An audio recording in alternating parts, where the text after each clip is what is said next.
Is everybody here that we're expecting to be here? Uh, Jim Hahn with IDE. Okay. Can you have your camera on if you have that available? Sure. Thank you. Appreciate it. Is Jim everybody Foster. everybody we expect? Mm, Um, I think maybe Amanda or Kai should probably be here. Okay. Well, we can wait for them to show up and we'll just hang tight for a second. Okay.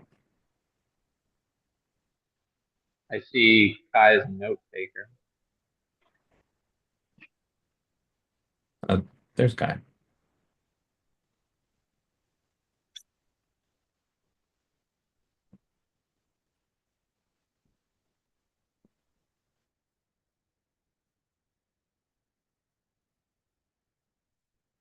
Kai, if you can make sure your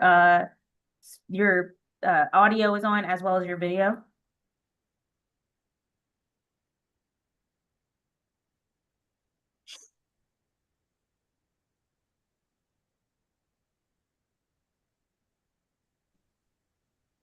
Can you hear me now? Yeah. Can you have your video on? Yeah, you'll have to give me a second for the Oh no, video. take your Apologies. time. You're good. Take your time.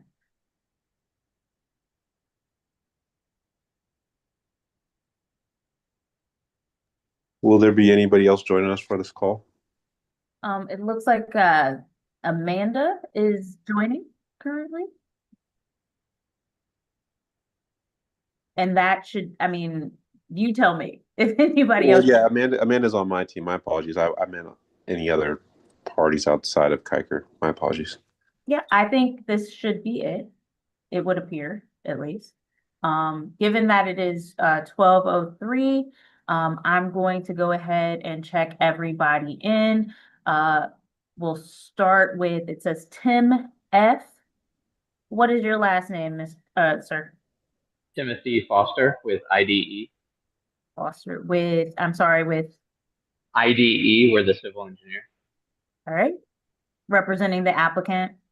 Yes. All right.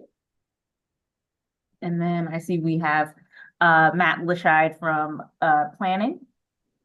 Hi, Ashton. Yeah, Matt Okay. Lashide, zoning plans examiner with the city of Cincinnati. Gotcha. And then I have Luke Herman.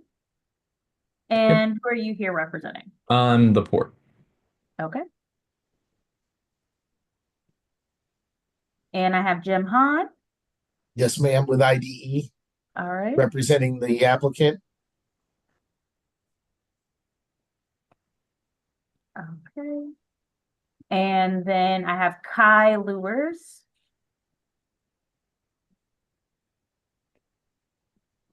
Yep, that's me, All right. And who are you representing today? the applicant. Okay. And I have Amanda Baker, Yes, ma'am. also representing the applicant. Yes, ma'am. Okay. And again, if you can't have your video on, that's fine. If you have the ability to have your video on, I would prefer that. This is being recorded and live streamed via YouTube. So let me do a brief introduction and we can go ahead and get started. This may take us a little bit, but we'll get there. This is the May 28th, 2025 session of the zoning hearing examiner docket. My name is Ashton Tucker and I'll be serving as your zoning hearing examiner for the city of Cincinnati. I'll be presiding over this hearing. The case before us today is numbered ZH20250041 in regards to the property at 2280 Harrison Avenue. You will also notice Tanina Ross is on this call. She is assisting me. She's with the law department. So anyway, the purpose of this hearing is to allow the applicants and any other parties to testify and to offer and refute evidence and testimony. This hearing will follow the rules that you can find in the zoning code and the supplemental rules of the zoning hearing examiner. All testimony and evidence that an applicant or any other party wishes to offer must be presented in this hearing. This hearing will proceed as follows. The applicant or the applicant's agents will first present the applicant's case. If there were members of the public here, the public will then have an opportunity to speak. Then the zoning hearing examiner that produced the staff report will have an opportunity to provide any testimony. If at any point any party offers an argument in opposition to the application, the applicant will then have an opportunity to rebut that testimony and or, offer their own argument. In the event that any party testifies or offers any, after the applicant has been given the opportunity to rebut that testimony, any other party will have an opportunity to respond or make a closing argument. Finally, the applicant will have an opportunity to make that closing argument for themselves. They'll have the last word as an applicant. After all presentations have been made, I'll go ahead and close that hearing, and the decision will be given to you in writing. You can expect that within 2 weeks. I may limit or exclude any testimony that I deem irrelevant or outside of the scope of the application being considered. I may interrupt any speaker to ask questions or to make any comments. In the event that we have any sort of technical difficulties, I will try to troubleshoot those to the best of my ability as we go. However, if it's something that can't be fixed or can't be fixed quickly, I might continue or postpone the hearing at my discretion. So at this point, and this is why I need cameras on for anybody who plans on testifying, I do have to swear you in. So anybody who is planning on testifying, if you can have your camera on and have yourself unmuted.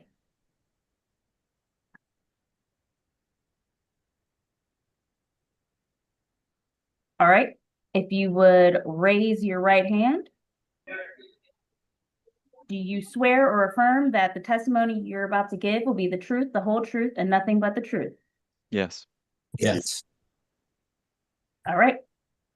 Starting with the applicant side of things, which appears to me that we don't have any public opposition at this point. However, I'm going to let whoever chooses to start us off for the applicant side.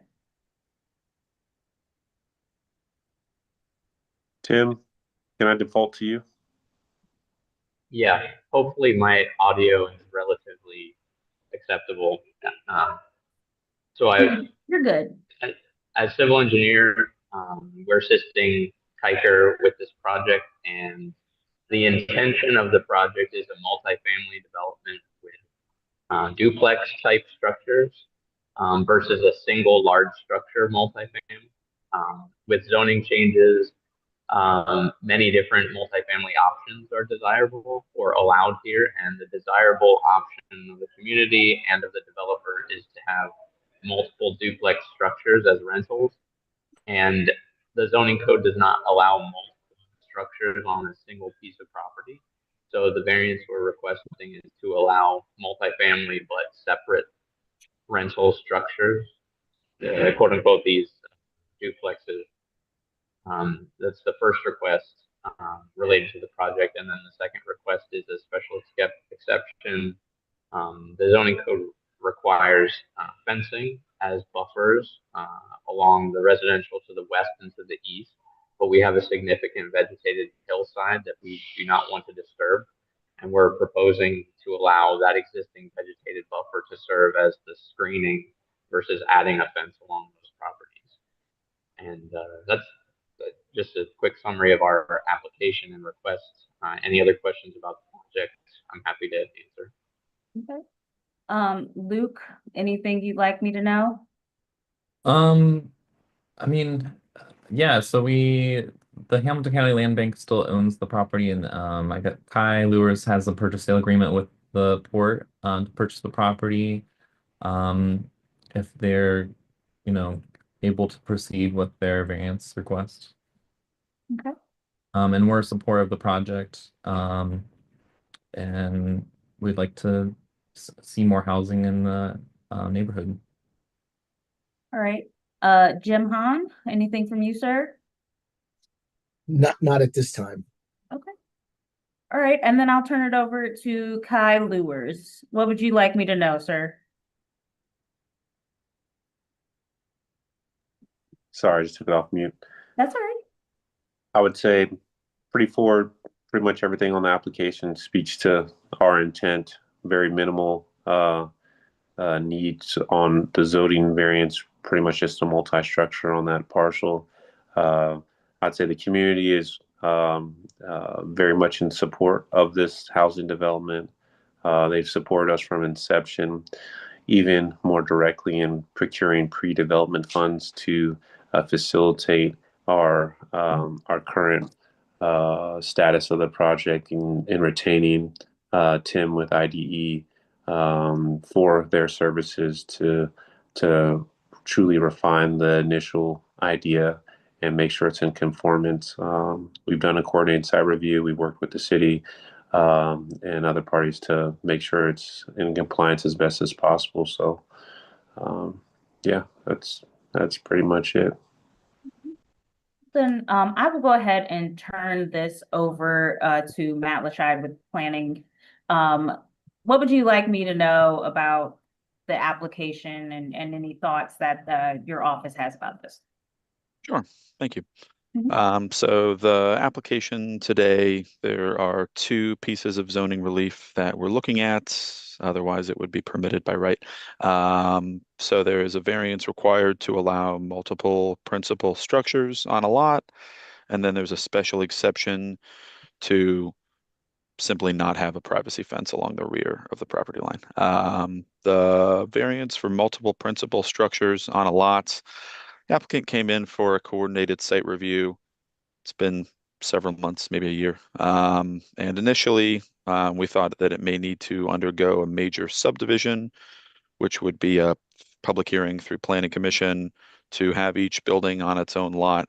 But it was determined by our staff and city planning staff that that would be onerous process. They would need several variances because of, I think one of the main hardship here is the unusual lot shape.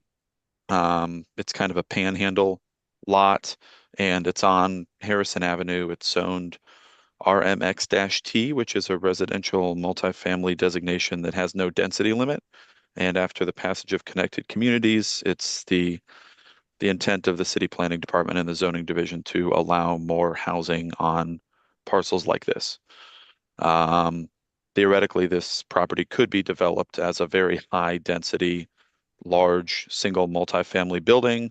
However, that would not be in keeping with the character of the surrounding neighborhood.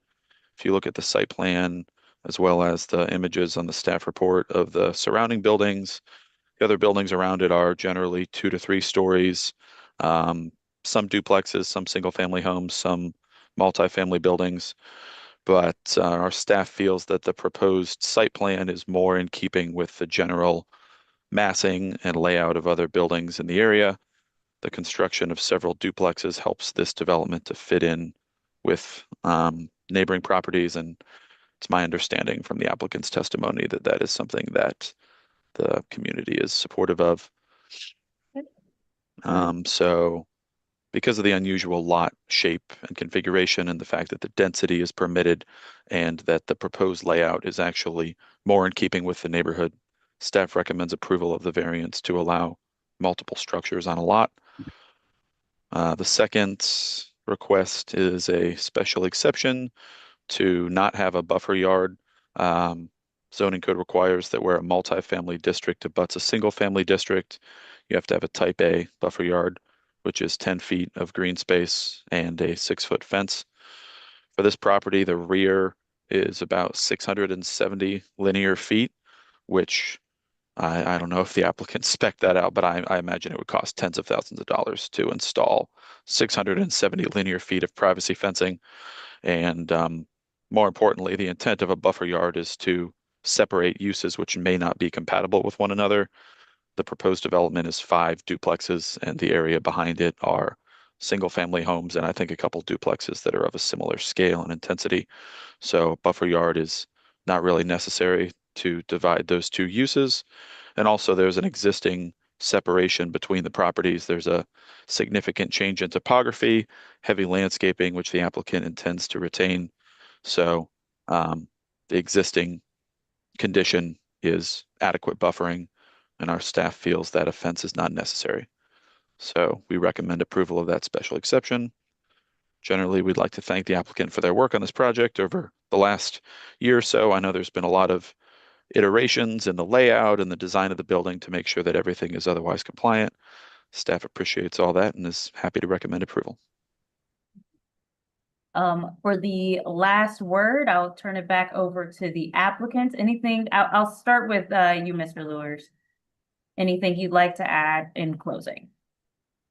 Nope. I appreciate everybody's words in regards to the status of the project and what we've done to get it to this place. So yeah, thank you, Matt. Thanks, Tim. Thanks, Luke, and Jim. And outside of that, we're just trying to fill this vacant lot that had a 30-unit apartment building that wasn't in alignment with the community's vision, and create some affordable housing in a workforce class for rent product, so that people have a little bit more livable, enjoyable space to call home in Westwood. So just appreciate everybody's time. All right. All right. Anything from you, Mr. Herman, in closing? No, I think Kai covered it all. Just thanks for all your hard work on this project as well, everyone. Anything from you, Mr. Hahn? No, just thank you, Matt, for summarizing this project. I think you did a very, very, very good job. And on behalf of the whole team, we appreciate your summary. Thanks, Jim. And Mr. Foster? Ditto everybody else. Fair enough. All right, so I am inclined to approve this. The problem though is that I do have to have that in writing. Just want to give you a heads up that I am going to approve this. That way you can maybe get started on doing some work or some things that you might need to do. But I will have it in writing to you via email to everybody who is on this call right now, hopefully within the next 2 weeks. Okay. Thank you very much. All right. Thank you.